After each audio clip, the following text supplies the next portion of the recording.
Yan, what's up guys? Welcome sa aking YouTube channel na Trironis Vlog. Bago tayo mag-content guys, baka pwede naman pa subscribe muna dyan sa hindi po nakasubscribe para madagdagan ng ating subscriber. So yan lang nga guys, may ano tayo dito guys oh. May buto tayo ng ano pa talo to guys? Buto ng avocado. Yan. Ang gagawin natin guys ay gagayatin natin to unti-unti. Lagi ko na itong ginagawa guys. Ano na to? Subok na to, subok. Gagayatin natin ng ganyan.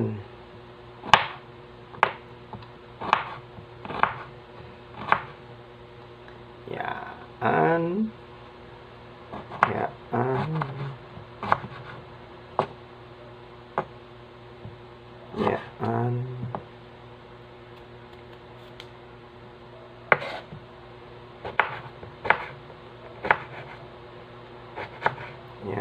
Yan. Yan.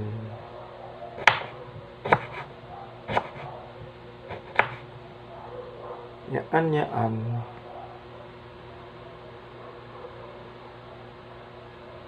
Oh guys, gagayatin muna natin to lahat.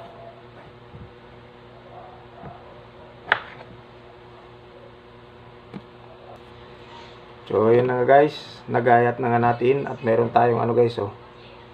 Isopropyl alcohol. Ano siya guys? 70% solution. Yan oh. Dapat yung gagamitin nyo guys. 70% solution na alcohol. Tapos guys, yan na nga. Nilalagay na natin dito yung nagayat natin na buto ng avocado. Guys oh. Lagay natin dito.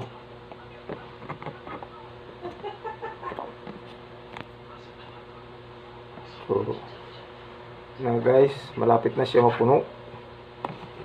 Ayun oh, mapupuno na siya. Bigay natin guys, yung sumasakto lang dito guys sa ano butas oh. Yung paggayat nyo. Yan.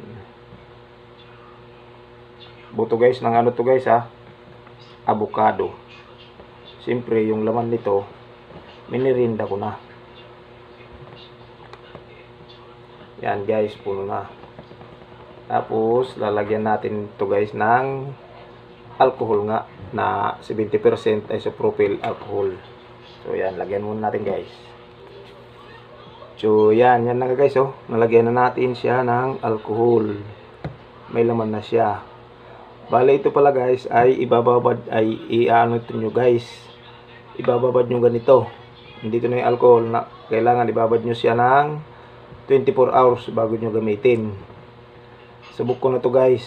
Ang ano nito, pampagaling ng mga sakit sa kasukasuhan o sa katawan. Gaya ko guys, laging nagbabasketball.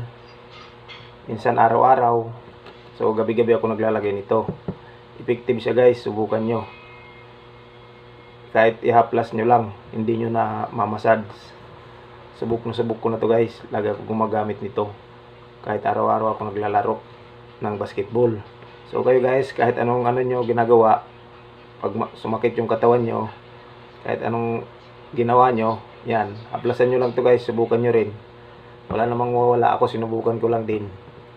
So yan guys, yan yung ano guys ah, yan yung puno. Kailangan guys, nakaano siya, nakababad lahat ng 24 hours bago nyo siya gamitin. Yan, subok na to guys sa akin. Kasi sumasakit yung binti ko pagkatapos ng basketball, lalo na pag araw-araw. So, yan, subukan nyo guys, wala namang mawawala. Lalo na yung mga nagbabasketball dyan, kagaya sa akin. At kung ano-ano pa ang ginagawa sa buhay na nanakit yung katawan.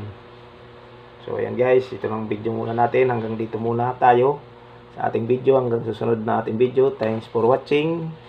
God bless you all.